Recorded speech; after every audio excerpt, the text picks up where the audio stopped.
¿Cómo es que se enuncia el teorema? Para los que nos formamos en lo que fue enseñanza de la matemática, era como tipo receta. Nos dicen que f de x, y que la derivada parcial de f con respecto a y tienen que ser funciones continuas alrededor de un vecindario de un punto x0 y y0. Entonces, para la ecuación diferencial y' de primer orden igual a f de x, y, se cumple entonces la existencia de una única solución. Y parte de los libros de texto lo que nos muestran es comprobar que cumplen dichas hipótesis para garantizar la existencia y la unicidad, o para que exista y sea única, qué dominio deben cumplir las funciones para que sean continuas. En algunas ocasiones, esa derivada parcial de f con respecto a y, continua, se sustituye dicha hipótesis por la condición de Lipschitz y hacen que la derivada parcial de f con respecto a y pues sea acotada.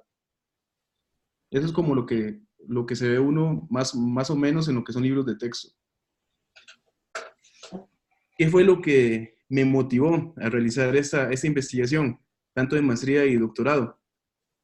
Ahorita que estábamos escuchando a Lili, yo cuando entré a la maestría, me acuerdo que me interesó mucho la teoría POE, porque eran estudiar los procesos cognitivos, lo que eran procesos, objetos, esquemas, y me gustó, o sea, me llamó mucho la atención, e igual quería investigar sobre el teorema de existencia y unicidad, porque cuando fui profe y cuando fui estudiante ni siquiera entendí dicho teorema.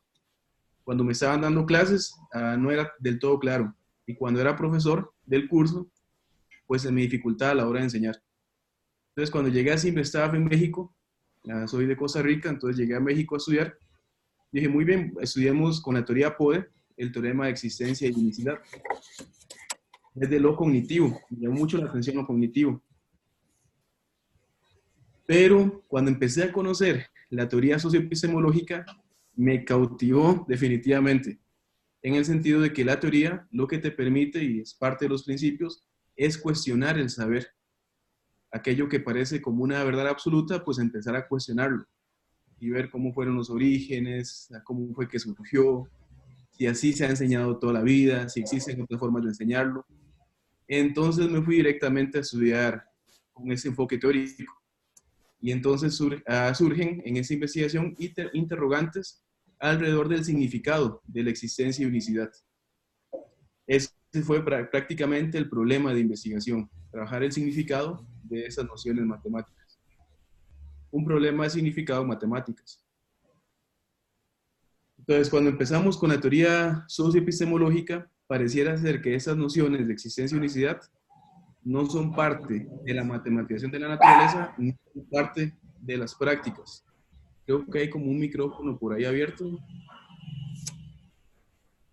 A ver si lo ponen un poquito en silencio. Pues parecían que no viene del mundo de la matematización de la naturaleza ni de las prácticas. Es decir, cuando uno estudia el teorema, a lo mejor predecir por la misma práctica de comparar, ni siquiera se ven reflejadas en eso que les mostré en aquella diapositiva, tal como se presenta en el teorema. Entonces, nuestra pregunta es, ¿cuáles son esas fuentes que dieron significado a la existencia de unicidad? Y acá les quiero lanzar una primera pregunta, enfocándose desde la práctica que ustedes, su profesión, los temas que enseñan. ¿Ustedes creen que nosotros, como profesores, debemos asumir a la matemática como una ciencia acabada? ¿Ustedes qué opinan? En lo personal yo creo que no. Yo entré a la maestría porque me gustan mucho las matemáticas. Cuando yo iba en educación media superior no entendía matemáticas realmente. Y una vez entrando a la educación superior encontré materias que relacionaban el mundo físico, el mundo que me rodeaba con las matemáticas. Y entonces fue ahí cuando yo empecé a enamorarme de las matemáticas, me empezaron a gustar y quisiera transmitir eso. Entonces yo creo que como profesores no debemos asumir la matemática como una ciencia acabada. Ahorita lo que estamos estudiando en epistemología me ha llamado mucho la atención porque hay puntos de vista que concuerdan con mis ideas, porque yo creo que las matemáticas sí son una ciencia exacta, pero el cómo enseñarla el cómo percibirlas, el cómo vivirlas, en todo esa parte sociocultural, histórica y sociocultural, son una parte muy, muy importante de cómo lo asimilamos nosotros como profesores y cómo hagamos que los alumnos lo asimilen. Entonces, creo que debemos dejar esa brecha abierta a estar abiertos a nuevos conceptos, a nuevas formas de entendimiento. Yo les comentaba a mis compañeros hace un momentito, yo estoy reaprendiendo matemáticas, porque en el momento que yo las cursé, pues de la misma manera, a lo mejor yo veía los teoremas, los axiomas, las fórmulas, y yo decía, no sé para qué es esto y no lo entiendo. Y entonces mi objetivo es entenderlo desde otro punto de vista para poder transmitirlo de una mejor manera. Entonces yo no puedo cerrarme a decir, este axioma es así, porque así es nada más, porque es una ciencia exacta y no puedo modificarlo. Más bien debemos estar abiertos a todas esas posibilidades de por qué es así y existiría otra forma de verlo. Creo que con esta materia me estoy dando cuenta que las matemáticas tienen una gran parte filosófica que yo no había tomado en cuenta, que yo no había considerado. Muchísimas gracias, Akara. Justamente fue eso, de que hay una etapa que cuando uno inicia como profesor, a lo mejor uno puede asumir la matemática como ciencia acabada. Y cuando uno tiene ese tipo de acercamientos, como teoría, como la teoría socioepistemológica u otras teorías que te permiten cuestionar el saber, entonces uno empieza justamente a tener una relación con la epistemología y la matemática de una manera diferente. Uno dice, mira, podemos aceptarlo como no una ciencia acabada y reaprender matemática, justamente. Ah, como parte de la investigación, pues justamente en la problematización como parte metodológica, se historiza y se dialectiza. Historiza, yo puedo estudiar la historia y puedo decir cómo fue que surgió y dar una línea del tiempo. Pero desde la teoría socioepistemológica estamos llamando a historizar justamente a indagar en todo ese contexto, en cómo surge ese saber y no aceptar la historia como una historia lineal, como muchas veces se presenta. Al empezar a indagar sobre sus orígenes, génesis de este saber, cómo fue construido y hacer una reconstrucción, uno empieza a tener un diálogo con la matemática actual.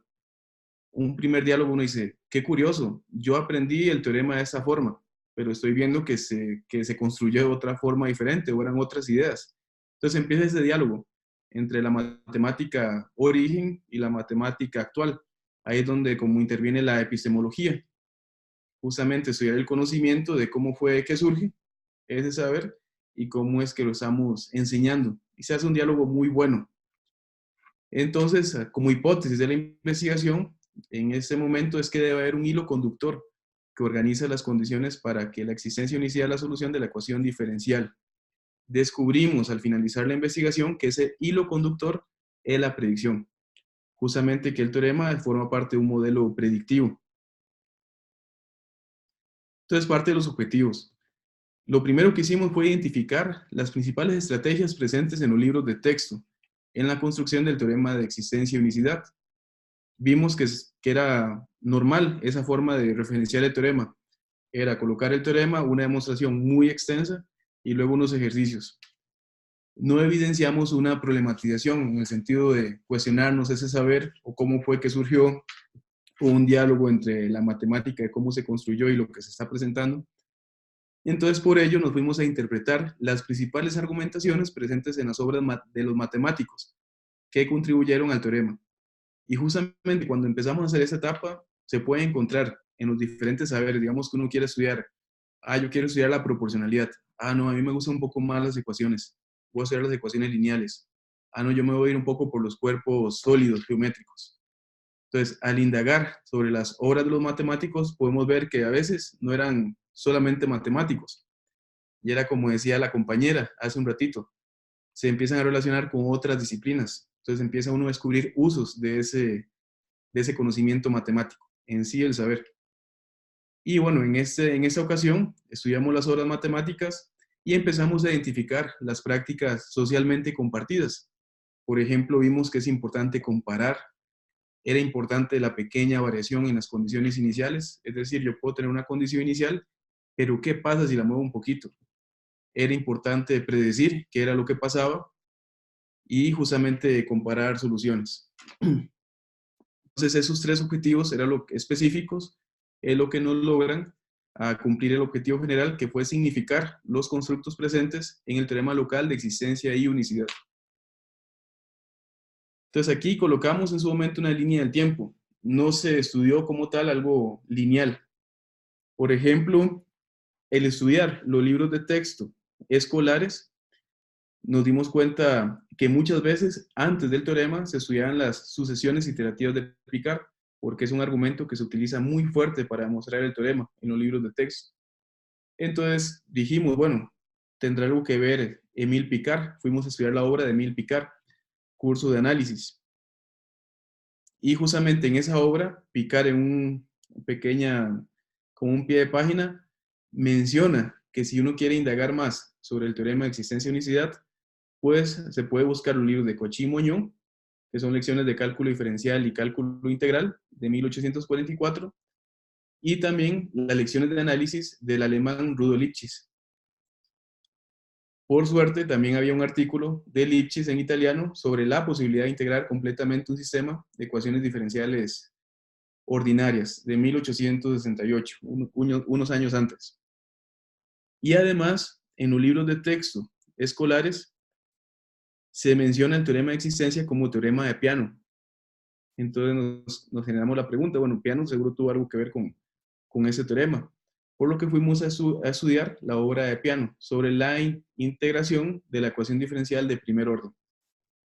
Entonces ahí fueron como empezamos a estudiar esas obras matemáticas, tener como esa base de referencias para estudiarlas. ¿Por qué se preguntarían ellos sobre existencia y unicidad en las obras matemáticas? Hay algo en común, que todos ellos colocaban métodos de variables separables, métodos de sustitución, factor integrante, métodos de exactas, pensando en la formación para ingenieros o los mismos matemáticos. Pero habían ecuaciones diferenciales como de ese tipo que no se podía resolver con ninguno de esos métodos. Entonces ellos se preguntaban como cuáles son la mínima cantidad de condiciones que se deben cumplir para que exista la solución y sea única, sin conocer el cálculo de la solución. Entonces, como decía Sierpinska, con el límite. Algunas veces calcular el límite es diferente a preguntarse si existe límite. Muchas veces yo puedo decir, el límite existe porque lo puedo acotar y sé que converge, pero no necesariamente lo tengo que calcular. Entonces, igual pasaba acá. Puedo asumir o puedo estudiar que existe y es única sin calcular la solución o aproximándola.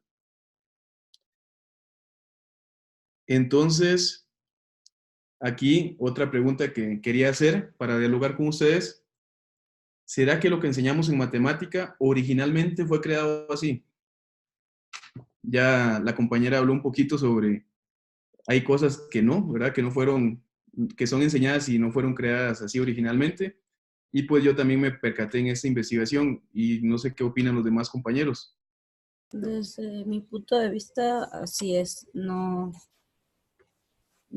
fue creado así. De hecho, el conocimiento que se tenía era limitado haciendo referencia a la otra pregunta que se hizo sobre si la matemática Sí, la claro. vimos, como ya terminada, pues no, porque gracias a que cuando vas enseñando y el estudiante va aprendiendo los conceptos nuevos, incluso ellos mismos pueden llegar a crear unos nuevos, ¿no? Uh-huh. Que fue lo que precisamente ha pasado con la matemática. Se ha ido enriqueciendo a través de todos los estudios que se ha hecho. Cuando un profesor enseña a los estudiantes y los estudiantes logran esa, ¿qué palabra usar?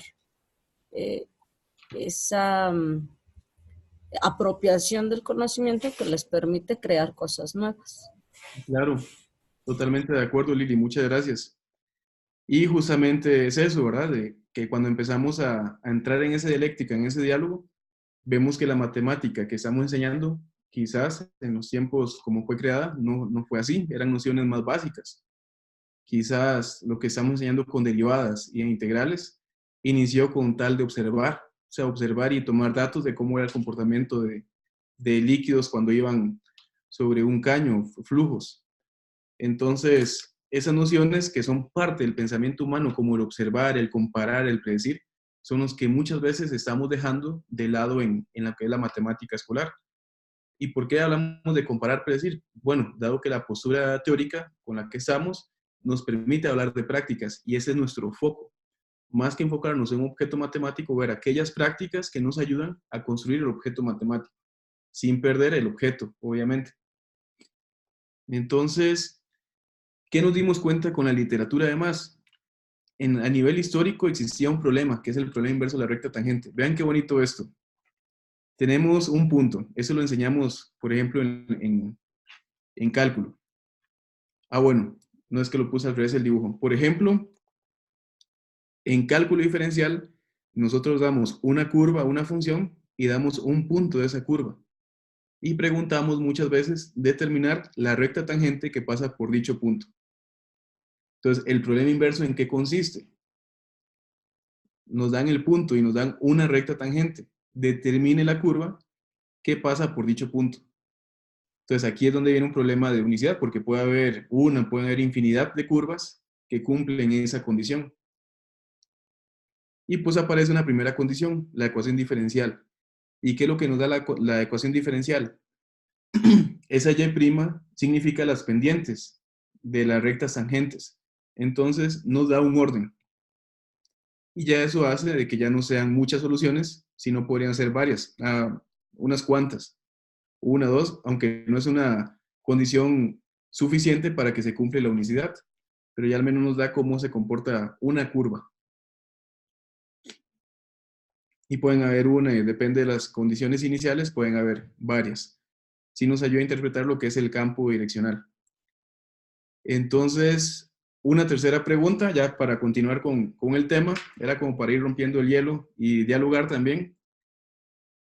¿Ustedes creen, bueno, qué opinarían? ¿En qué nos ayudará estudiar la epistemología, usos del conocimiento y sus orígenes? ¿En qué creen que nos ayudaría? Que ya lo hemos tocado también un poquito por acá.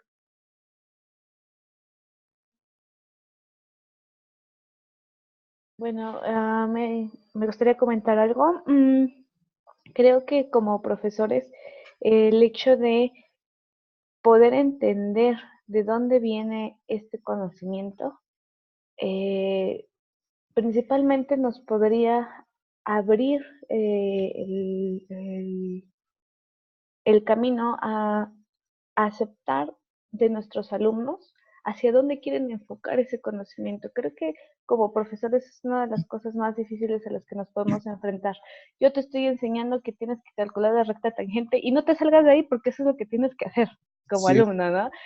Pero perder ese miedo como profesor a que, y si el alumno no me calcula la recta tangente y mejor encuentro todas las posibles curvas que pasen por ese punto, entonces, es algo muy difícil de controlar como profesor, pero creo que si tenemos el conocimiento de dónde viene este conocimiento, bueno, estoy redundando un poco con las palabras, bueno, si sabemos de dónde se generó este conocimiento, también estamos conscientes de que no es un conocimiento que va a estar estático y que se puede ampliar mucho más y que podamos estar mucho más abiertos a nuevas ideas que nos lleguen, ¿no? Sin asustarnos, sin decir, híjole, yo nunca lo he visto, no sé cómo sea, pero darles la oportunidad a los alumnos de que ellos lo descubran.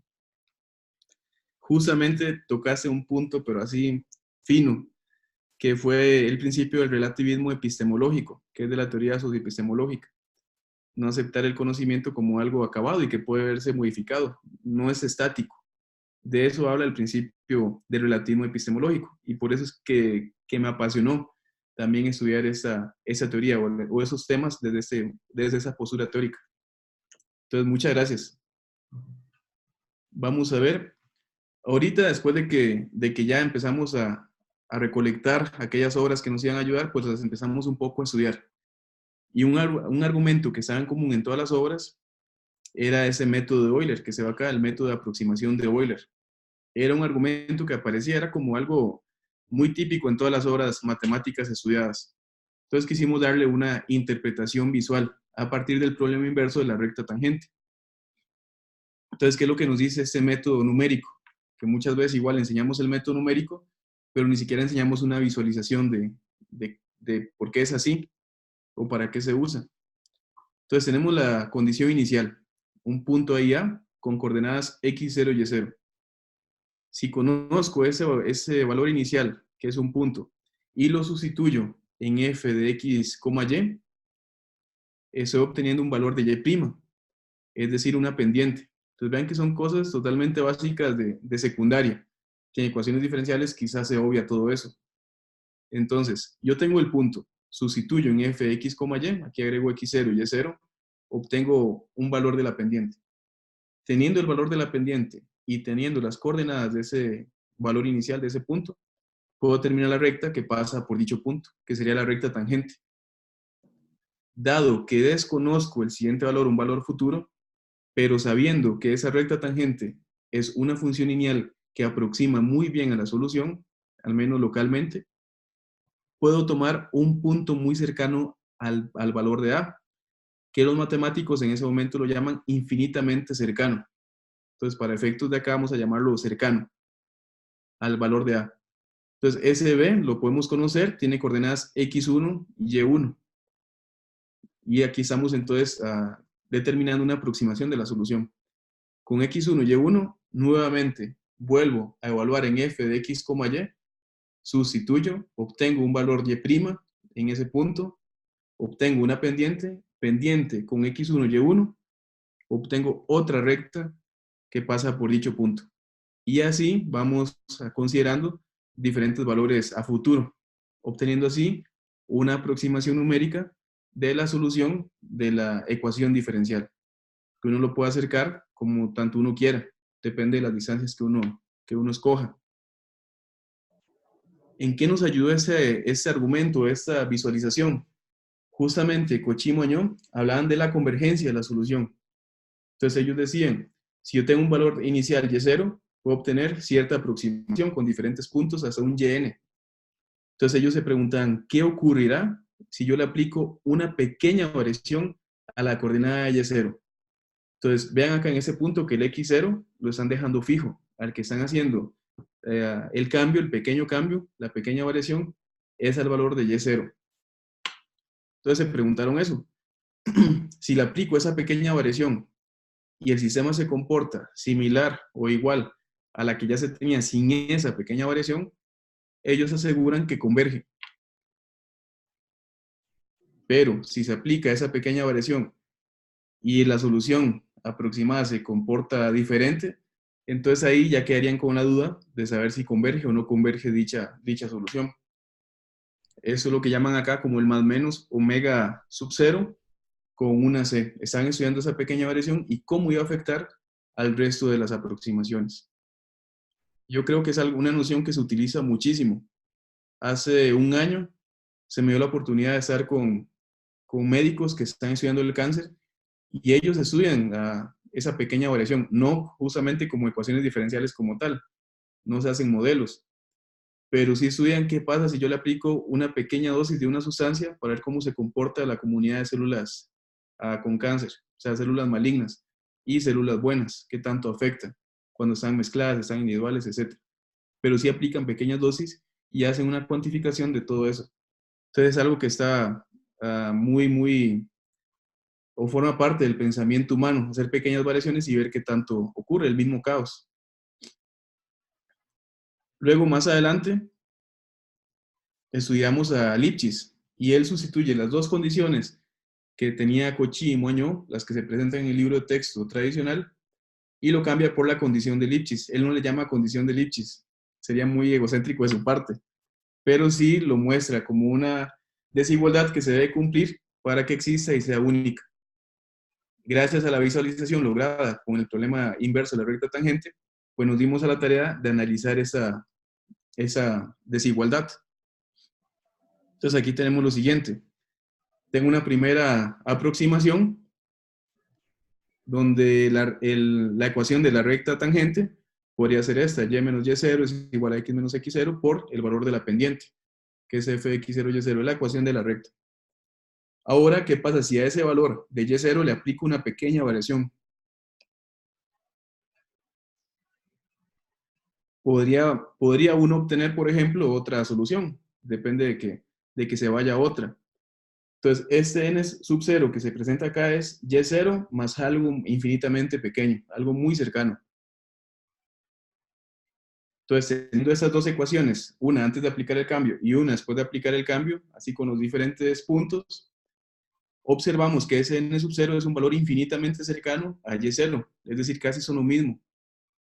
Casi sería el mismo punto A. Lo único que cambiaría es la dirección, que la dirección se las da la pendiente. Entonces, ¿qué es lo que asegura el Lipschitz? Que si esa diferencia, esas inclinaciones, que son las pendientes, es menor que una constante m por la diferencia n0 y y0, observemos que ese n0 y y0 son infinitamente cercanos. Eso nos dice que lo que está acá, m, por algo infinitamente cercano, una diferencia de valores infinitamente cercanos, daría 0 prácticamente. Entonces, no quedaría otra que ambas pendientes, la resta de ambas pendientes tiene que ser 0. Es decir, que las pendientes tienen que ser las mismas, asegurando que es una única solución. Pero eso no nos dimos cuenta así de la nada, no fue tan rápido. Fue en ese diálogo de estudiar las obras matemáticas con las obras actuales, las que se trabajan para enseñar ecuaciones diferenciales. Y en ese diálogo utilizamos un ejemplo de una unicidad justamente para comprender la unicidad. ¿Qué pasaba con ese ejemplo de 0,0? Si uno aplica muchos libros de texto le llaman esa solución y' igual y a la 1/3 en 0, 0, tiene como solución a la función trivial, es lo que dicen, la solución trivial. Es decir, si uno sustituye y igual 0, pues cumple esa condición y cumple el valor inicial, perfecto. Pero luego también sale otra solución aplicando el método de variables separables o el método de exactas o el método que se quiera utilizar. Y se obtiene así esa solución que se observa, 2/3 raíz 2/3 x a la 3. ¿Cómo nos dimos cuenta nosotros? Utilizando un software, usamos la misma noción que Cauchy, Lipschitz Cauchy, Moño y Lipschitz nos han dado. ¿Cómo aproximar la solución con 0,0? Agarramos el puntico, lo sustituíamos en y', nos daba 0 la pendiente, con 0 iba 0, 0, 0, se aproximaba la solución y igual 0.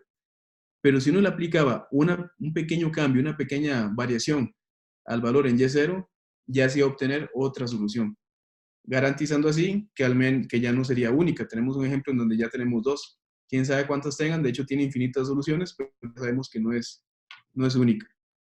Acá la pequeña variación pues jugó un papel importante.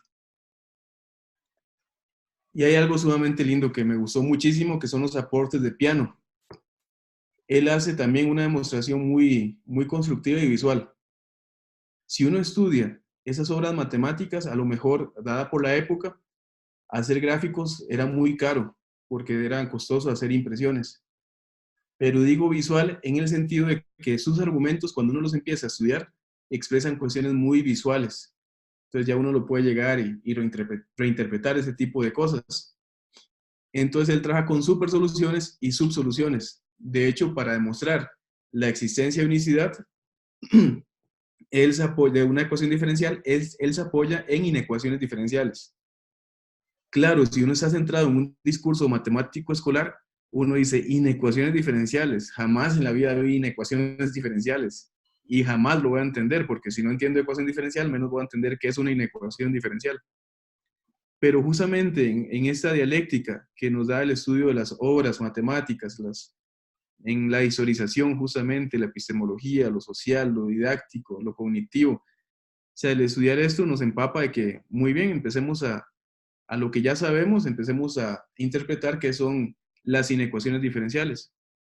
Y él trabaja con supersoluciones y subsoluciones, se puede ver el signo de la desigualdad. Entonces, ¿qué él asumía en las supersoluciones? En ese momento, acuérdense que la hipótesis que importaban los matemáticos era encontrar la cantidad mínima de hipótesis para garantizar existencia y unicidad. Peano, en ese momento, él decía que la única condición es que f de x, y, la ecuación diferencial, fuera continua, nada más. Ni la derivada parcial ni la condición de Lipschitz. Asegura en el texto de que existe y va a ser única, pero sin embargo solamente se prueba la existencia, porque fue el ejemplo que les presenté de y' igual y a la 1/3, fue un contraejemplo que Picard le envía una carta a Peano para decir que sus condiciones no eran suficientes. Pero vean qué bonito cómo trabaja supersoluciones y subsoluciones. En esas supersoluciones, él dice, muy bien, tengo el punto, ese punto lo puedo evaluar en f de x, y, obtengo pendiente. Y puedo calcular la recta tangente que pasa por dicho punto. Ahora, no voy a considerar esa recta, voy a considerar una recta con pendiente mayor. Era lo que se hacía en las supersoluciones. Y a partir de ahí, considero una aproximación a algo muy cercano a la, infinitamente cercano, un b, con coordenadas x1 y y1. Ahora sí, eso lo vuelvo a evaluar en la función, voy a obtener otra recta, pero no vuelvo a considerar esa recta, sino voy a considerar una recta de pendiente mayor. Y así sucesivamente, obteniendo una aproximación numérica de la solución, siempre considerando pendientes mayores. Y él aseguraba que el inf de las supersoluciones iba a ser solución de la ecuación diferencial. Ya podrán suponer cómo trabajan las subsoluciones. En lugar de considerar pendientes mayores, consideraba pendientes menores. Y a partir de eso daba aproximaciones de la solución. Y él mencionaba que el supremo de las subsoluciones también iba a ser solución de la ecuación diferencial. Él garantizaba la unicidad, eso es pura existencia. Entonces, él garantizaba la unicidad cuando esas dos soluciones eran iguales. Pero no fue totalmente completa esa hipótesis, no se cumplió tal cual. Algunas conclusiones que obtuvimos con ese diálogo de cómo fue que se originó con el problema educativo actual. En la matemática escolar, al estar tan centrado en lo que es el objeto matemático y al estar o asumiendo que la matemática es una matemática final, de que así como se presenta en los libros de texto es como se tiene que hacer, pues en la matemática actual se da mucho énfasis en determinar la región por el cual existe y es único. Sí se presentan un montón de ejercicios. Y se hace todo. De hecho, hay una fórmula que aparece, era en el SIL, bueno, no en el SIL, no, en el Brown. Es que aparece esa fórmula para empezar a determinar cuáles eran los rangos de ese rectángulo. Pero vemos, en nuestro caso, que hay nociones muy importantes. Aplicar pequeños cambios en los valores iniciales, comparar dichas soluciones y predecir sobre cómo hacer el comportamiento a futuro, hasta aproximar dicha solución. Luego, sobre la unicidad.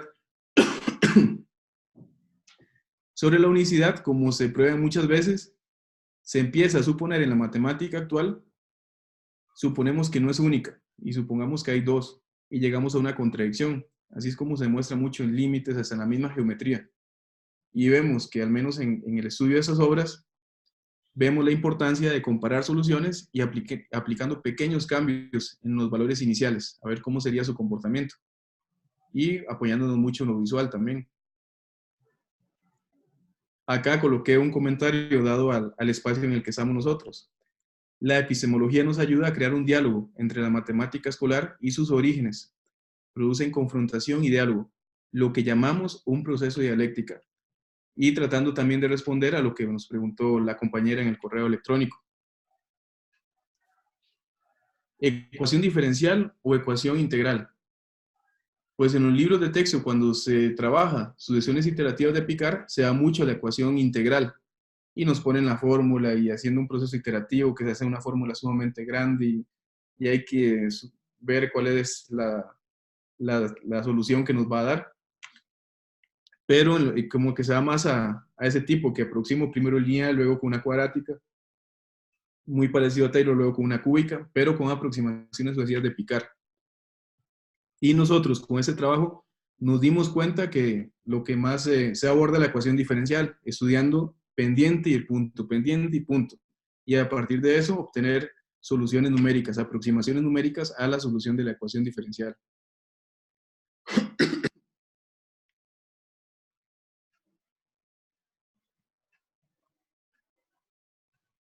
Después, algunas características de esta construcción.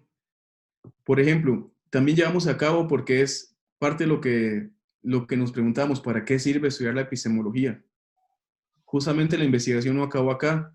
Luego, si continúa el doctorado, Y en el doctorado empiezo justamente a ver qué situación de aprendizaje se puede llevar para la formación de ingenieros, estudiando las aplicaciones que ellos ven. Entonces, justamente acá no sé hablar de eso porque es cómo se construyó la situación de aprendizaje y todo lo demás, pero sí voy a hablar de cuáles fueron los elementos que nos ayudaron para hacer una situación de aprendizaje con ellos mismos y lo que encontramos. Justamente a la hora de estudiar una actividad como vaciado recipientes, se propuso mucho el aproximar una solución, estudiar pequeños cambios en las condiciones iniciales y a nivel acción, que era lo primero que hacía el individuo a la hora de resolver un ejercicio o el problema, la situación como tal, era estimar y aproximar. Entonces, en esa identificación del cambio, ellos estaban estimando y aproximando cómo era el comportamiento, como un estudio cualitativo también del cambio. Entonces ellos decían, bueno, cambia más acá, baja más rápido, baja más lento, etc.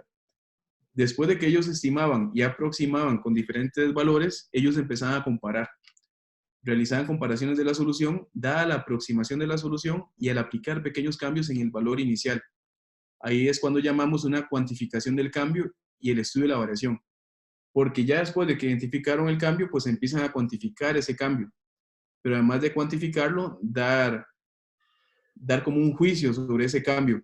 Todo eso lo hace como el estudio de la variación. No solamente es como cuantificar el cambio, sino para qué lo uso y por qué. Y a nivel práctica, pues como en la maestría concluimos que el teorema de existencia y unicidad es parte de un modelo predictivo, pues también acá en la práctica fue como el interés de predecir cómo era el comportamiento del sistema, predecir cuándo estaba vacío, cuándo fue, en qué momento va a quedar vacío, cuál era la altura inicial del líquido, etc. Y justamente era establecer condiciones suficientes para garantizar la existencia y unicidad de la solución de la ecuación diferencial, con el fin de predecir un estado futuro o determinar un estado pasado. Pero algo que normaba muchísimo a ellos era determinar cuáles condiciones eran necesarias para obtener un resultado deseado, muy cercano a la teoría de control, que muchos ingenieros y muchos biólogos y químicos pues se acercan a lo que es el control, porque siempre es determinar algo deseado, o sea, que se comporte como algo que ellos deseen. Y eso lo caracterizamos como el estudio de la variación acotada, cuando dan condiciones para obtener un resultado deseado.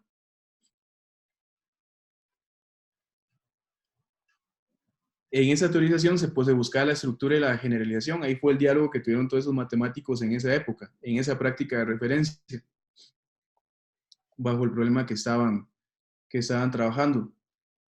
Y hay algo muy normativo, que era la búsqueda de predecir un comportamiento futuro a partir de una condición inicial. Y vemos en los ingenieros en formación que ellos también era buscar un comportamiento futuro a partir de las condiciones iniciales que se daban. Es más, hasta dudar de las condiciones iniciales, porque ya ven que uno siempre les da como el valor inicial y la ecuación y todo para que obtengan una solución. Bueno, con ellos también se tuvo que se tenía la solución y se tenían que preguntar cuál era el valor inicial para que fuera dicha solución. Entonces, problematizar ese saber nos ayudó a determinar que la predicere, aquello que nos hace predecir, es el hilo conductor que hace el problema de existencia y unicidad un modelo predictivo, ubicado entre la matematización de la naturaleza y la teorización. ¿Qué estamos concluyendo?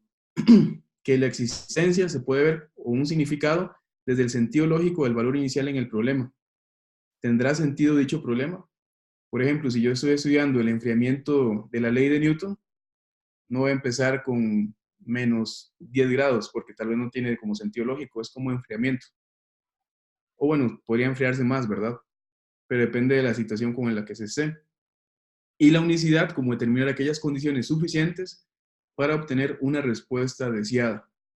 Fue como los significados asociados que encontramos a partir de la existencia y unicidad, tanto en las obras matemáticas estudiadas como en la situación de aprendizaje que se abordó después.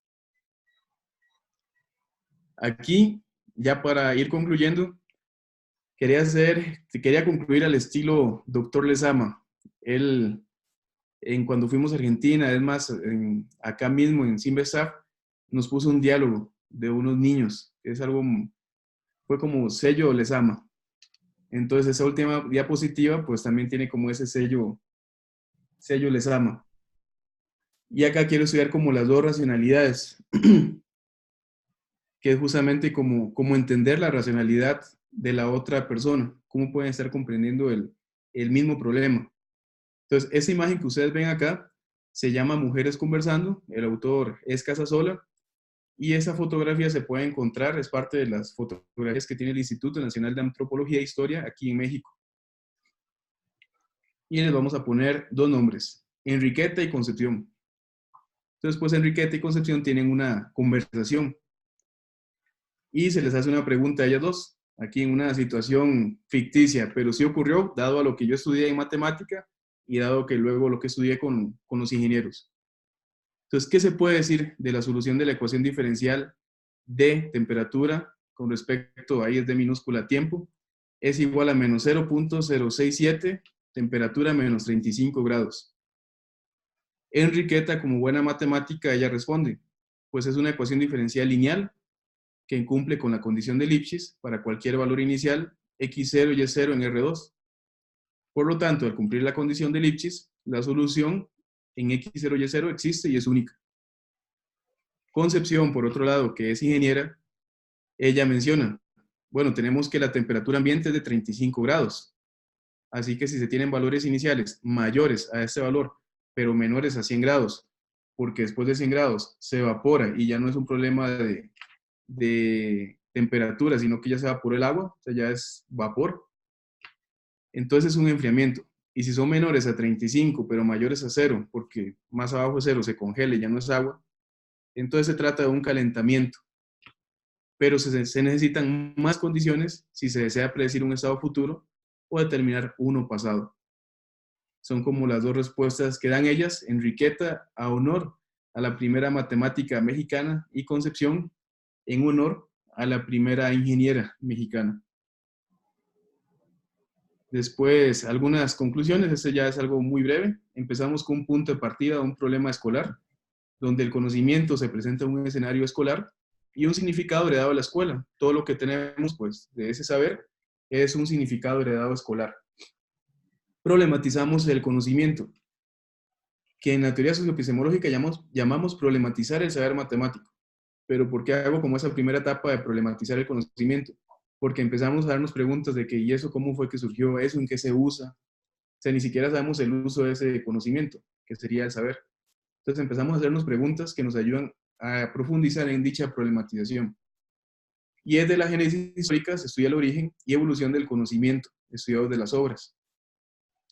Y al profundizar en uno de sus usos, interpretando y reconstruyendo lo estudiado en las obras, se inicia a problematizar ese saber matemático. Ya lo empezamos a cuestionar y empezamos a ver cómo se construyó, si hay otras formas de enseñar, etcétera, obteniendo una nueva mirada más constructiva y concreta, centrado en las prácticas que ayudaron a construir dicho conocimiento.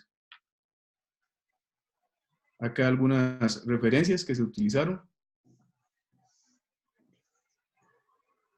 Y eso es parte de la presentación que muy amablemente el doctor Lezama me invitó, agradeciendo nuevamente la invitación y pues quedamos acá a la orden para reflexionar y pensar juntos. Muchas gracias. Muchas gracias a usted, doctor. Qué bonita presentación y las conclusiones al estilo doctor Lezama me encantaron. Muchas gracias, muchas gracias. A Cara, que sí es como lo que me ha enseñado el doctor Lezama también, cuando lo escucho y todo, yo digo, qué bonito. Pues muy bien, los invito a que le hagamos algunas preguntas a Fofo sobre este asunto que estuvo centrado en epistemologías. Si quieren poner sus imágenes, pues entonces, porque vamos a platicar, entonces sería bien bueno que pusieran sus imágenes para poder dialogar con Rodolfo. Bueno, yo voy a empezar. Sí me escucho, ¿verdad? Sí. Claro. Bueno, o sea, tu trabajo pues es un gran privilegio porque yo creo que pocas personas pues pueden darse el lujo de leer a gente como a Peano, como a Lipschitz, o sea, sentarse a leer los artículos y los libros originales, ¿no? Y que es un trabajo que lleva tiempo y que es un trabajo intelectual muy fuerte. Entonces, pues reflexionando sobre eso, pues lo primero que se me ocurre es, ¿tú crees, tú que estudiaste un teorema, un tema muy específico, ha cambiado el punto de vista de autor en autor? ¿O realmente comparten vasos comunicantes lo que entre los autores? ¿Tú qué piensas sobre eso? ¿En qué sentido, Roberto? De autor a autor, ¿como cuáles Ajá. autores te referís? Sí, o sea, Peano, Lifshitz, todos los autores que revisaste. O sea, ¿a ti te parece que comparten un punto de vista o el objeto matemático ha variado a lo largo de los autores y a lo largo del tiempo? Ah, perfecto. Creo que ambos por un poquito. Por ejemplo, a Lipschitz, cuando analizo su obra, él se centra mucho en los argumentos que ya Cauchy y Monod heredaron en la escuela francesa. Entonces uno diría, qué curioso, porque Lipschitz estudia en Alemania. Entonces, como eran dos grandes países que era como una guerra intelectual, ¿verdad? Pero el maestro de Lipschitz justamente estudió en Francia, fue compañero de Cauchy, que era Dirichlet, y justamente, no era Dirichlet, era otro, pero justamente le enseña como esos principios de Cauchy y Monod y los comparte. Es algo que hereda también, y hereda también a Picard en la escuela francesa e italiana. Tal vez no cambian, sino que ellos están buscando como la forma de hacer algo, una demostración más simple, buscando la cantidad de hipótesis, la menor cantidad de hipótesis posible. Entonces, más bien era como eso. Tal vez no cambió tanto, pero sí iban como heredando argumentos y viendo qué tanto podían perfeccionar esos argumentos, que es como algo muy característico de la práctica de referencia del matemático, dependiendo del contexto en el que se encuentre. ¿Verdad? ¿Qué tanto le puedo agregar para irlo mejorando? ¿O qué tanto le puedo meter para refutar el teorema que el otro demostró? Sí, no, y al final pues es una ruptura, ¿no? Contra los manuales modernos que son muy ingenieriles. O sea, en algún momento, o sea, no se entiende precisamente el teorema de unicidad, por lo que te entendí, porque hay una ruptura en un momento en el cual cuando se estaba gestando la teoría de ecuaciones diferenciales está en el ámbito matemático y cuando te pasas a ingeniería y se lo quieres plantear sobre todo a los ingenieros, pues hay una ruptura, ¿no? En cuanto a los puntos de vista. Eso Sí, claro. es muy interesante, pues Algo, eso, ¿no? Porque influye directamente en cómo se enseña. sí, claro. Algo que me Entonces se hiciste, heredó porque era un tema muy importante, pero al final los profesores nunca comprendieron de dónde venía el problema y por qué era importante. Eso es muy... qué bonito escuchar eso, Roberto. Me hiciste recordar cuando platicaba con ingenieros y les mencionaba esto, ¿verdad? De las nociones, pequeña variación. Ellos me decían, bueno, pero eso lo usamos siempre. Siempre estamos usando pequeñas variaciones, saber cómo se comporta el circuito eléctrico, la corriente eléctrica, etcétera, o cómo es el punto de partida de un dron. Entonces me platicaban y siempre era eso de pequeños cambios en los valores iniciales o en el sistema para ver cómo afectaba. Y hablando con un matemático, aquí siempre estaba justamente muy amable el matemático, le exponía justamente esa misma presentación y le decía, pero ¿para qué enseñar todo eso? O sea, eso ya ni siquiera se enseña así. Ahorita se enseña con aproximaciones sucesivas de Picard.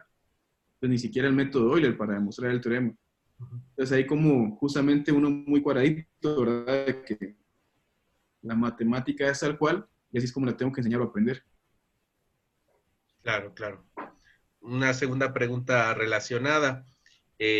O sea, tu trabajo es muy característico pues, de algo que pues, yo he observado, de lo que he estudiado por mi cuenta. La historia de la matemática siempre es desordenada y por eso o sea, es muy interesante pues, cómo maneja la teoría socioepistemológica, la parte histórica y la parte dialéctica, porque los descubrimientos se hicieron en desorden. O sea, literalmente alguien construye la teoría y por eso me encantó cómo manejaste la idea de reconstrucción, porque en algún momento se construyó la teoría de hechos aislados que más o menos llevaban cierta lógica y de repente llega alguien que estructura por condiciones históricas y sociales muy específicas. Y entonces mucho del trabajo que hacemos nosotros es reconstruir. Entonces, pues mi pregunta es, ¿cómo lo hiciste? O sea, porque tú leíste los libros y lo que nos presentaste es fantástico, pero ¿cómo fue ese proceso de hacer la dialéctica? Eso pues, sería interesante saber. Sí, un elemento que me ayudó muchísimo fue la visualización. A ese perro quería preguntar también. No está de acuerdo, Fofo. El perrito no está de acuerdo. Fue un elemento que me ayudó muchísimo fue la visualización, justamente. De hecho, tuve la oportunidad de dialogar mucho con la doctora Buendía, los artículos que ella misma ha realizado, y fue algo que me apasionó mucho en la maestría. Dije, mira, ¿por qué no hago eso así? Le hago una reinterpretación a lo que fue la construcción del teorema a partir de lo visual. Y eso como que me permite hacer un puente entre la matemática actual y la matemática, cómo fue que se originó. Yo soy seguro, por ejemplo, que una Lili Amador o un Roberto Ávila van a hacer una investigación y hacen una reconstrucción en ese mismo tema y podrían ofrecer una reconstrucción diferente o observar elementos diferentes a los que yo empecé a observar. O sea, robusteciendo más, ¿verdad? Aún más elementos. Entonces, es como mi opinión eso. Fue la visualización, tratar de visualizar lo que estaba en el documento, porque al inicio es como entrar en un agujero negro y uno dice, aquí no veo nada. Y aquí veo pura matemática, puro texto matemático. Sí. Y uno viene con los lentes actuales. Entonces uno quiere Claro. estudiar la matemática antigua con los lentes actuales, que con el límite, que tendiendo a cero, y no, ellos están hablando en ese momento infinitesimales. Claro. Entonces, es ese momento en donde yo digo, me quito estos lentes actuales y tengo que estudiar el contexto de ellos, ver cómo era que pensaban, reinterpretar cómo ellos pensaban. Y es ahí donde empieza como a surgir ese tipo de cosas. Muy interesante. Muchas gracias. Muchas gracias, Roberto. Un placer.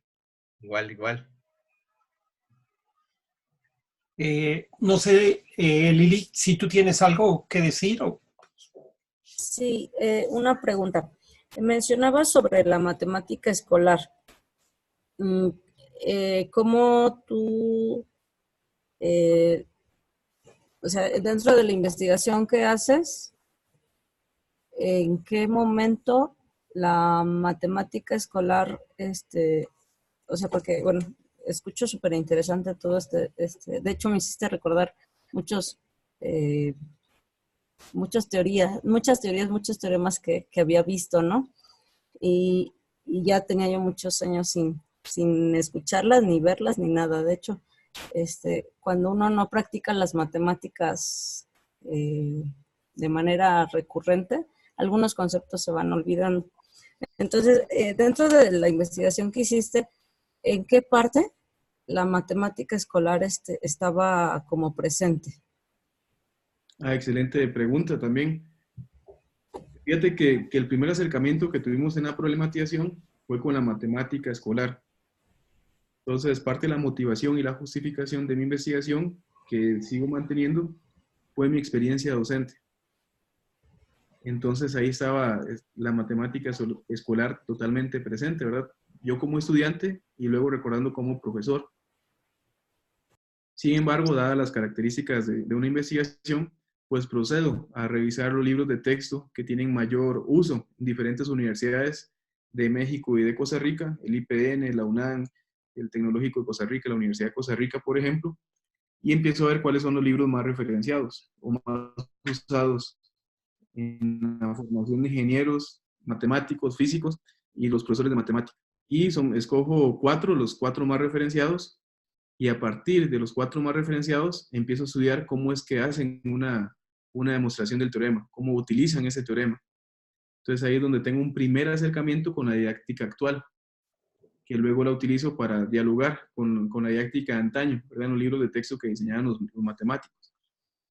Pero es ahí en donde empiezo a considerar la matemática escolar. Porque los libros de texto sí consideran muchos elementos de cómo se enseña hoy, ¿verdad? Muchas gracias. Gracias a vos, Lili.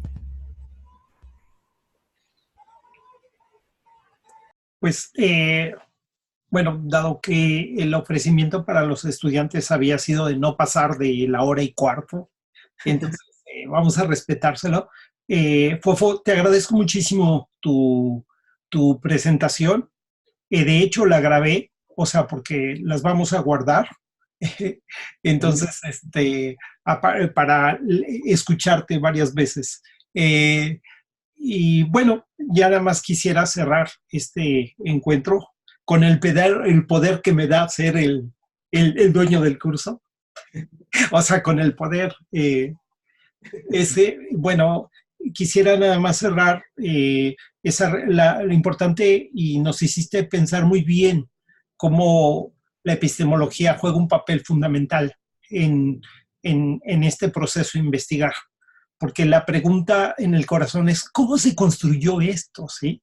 Sí. Eh, eh, Porque la escuela nos muestra algo ya muy bien dibujado, que tiene cierto nivel de complejidad, que tiene un lenguaje que no podemos estar entendiendo, y, y resulta que nuestros amigos estaban buscando qué pasaba cuando cambiaba algo bien, como decimos acá en el pueblo, bien cerquitas, ¿sí? Ya sé qué pasa aquí, y si varío tantito, ¿qué sucede?